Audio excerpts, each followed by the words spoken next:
Hey there, and welcome. We're about to jump into what might just be the most powerful, and yeah, maybe the most boring way to build real, lasting wealth. It's a strategy that has nothing to do with getting lucky or picking the next hot stock, and everything to do with a few simple, powerful principles. So let's get into it. You know that feeling, right? It's so frustrating. You're putting in the hours, your paycheck might even be going up, but it feels like you're stuck on a treadmill, just not getting ahead. Well, I'm here to tell you, you are not imagining it. And it's not your fault. There's a silent force working against you. And let me show you just how real this is. Take a look at these numbers from Spain. If you had 100 euros back in 1995, fast forward 30 years to 2025, and that same 100 euros, it only has the buying power of about 49 euros today. That's right, inflation has silently stolen more than half the value of your cash. Just by sitting there, it's been losing a battle you might not have even known it was fighting. That silent force is inflation. And it's the number one reason why just saving your money, tucking it away in a bank account, is actually a losing game in the long run. See, while your cash is sitting still, the cost of everything else, it's going up. Your savings just buy a little less every single year. So what are you supposed to do about it? Well, the answer isn't to just work even harder. It's not about cutting out every little joy in your life. It's about realizing there's a missing piece in your financial puzzle. And that piece is investing. Now hold on, when I say investing, I know what you might be thinking.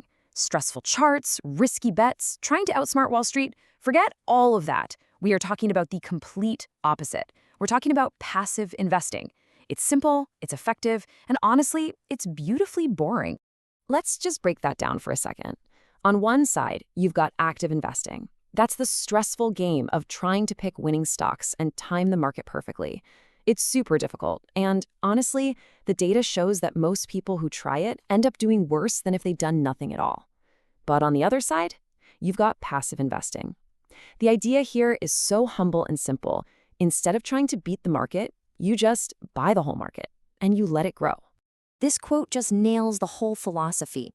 You're not trying to be a genius, you're not trying to fight the tide, you're just hopping in the boat and letting the natural current of global economic growth carry you forward. You're rowing with it, not against it. Now, let's be clear. Passive does not mean lazy. It doesn't mean you don't do anything.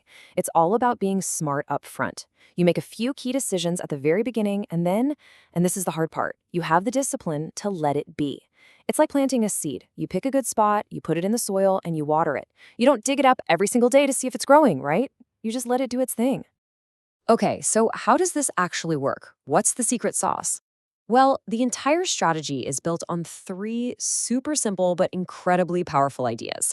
Think of them as the three pillars holding up your entire financial future. Pillar number one, diversification. This is just a fancy way of saying don't put all your eggs in one basket. You're basically admitting you have no idea which company will be the next big thing, so you just buy a tiny slice of all of them. Pillar two, a long-term horizon. You are not investing for next year. You are investing for 10, 20, 30 years from now. You're giving time and the magic of compound interest the space they need to do the heavy lifting for you. And pillar three, low costs. This one sounds boring, but it is so important. That tiny 1% fee might seem like nothing, but over a few decades, it could eat up a third of your money. Keeping your costs as low as possible is absolutely non-negotiable. All right, the theory is great, but what tools do you actually use to make this happen? The good news is, it's way simpler than you probably think. You don't need a bunch of complicated products. Really, the main tool for the job is something called an ETF, or an exchange-traded fund. The easiest way to think about it is like a shopping basket.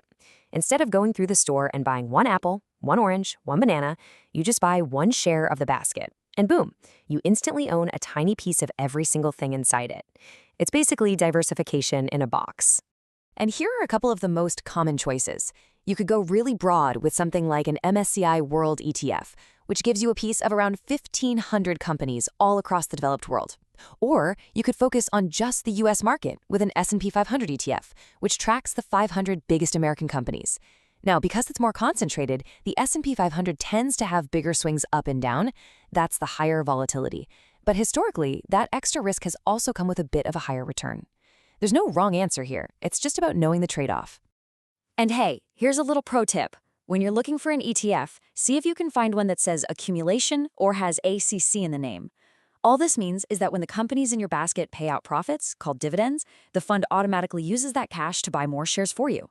It puts your compound interest on total autopilot, and for a boring, effective strategy, that's exactly what we want. So, you've picked your tool. Awesome. Now comes the part that really makes this work. We need to turn your investing into a quiet, automatic habit. Why? Because this is how we take your biggest enemy completely out of the equation, your own emotions. We do this with a strategy called dollar cost averaging, or DCA. It sounds technical, but I promise it's the easiest thing in the world. All you do is invest the same amount of money on the same day every single month. That's it. No thinking, no checking the news, no second guessing. And here's the quiet little bit of magic in that. Check this out. Let's say in January, the market's up, so your €100 buys you 1 share. But in February, oh no, the market's down. Well, guess what? Your same €100 now buys you more shares, say 1.2. You, without even trying, are automatically buying more of the asset when it's on sale. All of a sudden, market dips aren't scary anymore. They're an opportunity. Okay, we've built the plan, we have the tools. But look, a plan is only as good as your ability to actually stick to it. And this is where most people go wrong. It's not because the market does something unexpected, it's because we do. So let's talk about how to protect your money from your own brain. This is it, the #1 wealth destroyer. The market takes a dive, your stomach drops, fear kicks in, and you sell everything to stop the bleeding. But all you've really done is taken a temporary loss on paper and made it a permanent loss in real life. This is the cardinal sin of long-term investing. You have to ride out the storm. Mistake number 2 is the flip side of fear. It's greed. You hear about some new hot investment that's gone to the moon, and you get that fear of missing out, so you jump in. The problem is, this almost always means you're buying at the absolute peak, right before it all comes crashing down. Forget the shiny objects. Stick to the boring plan. And finally, don't let boredom be the enemy of your success.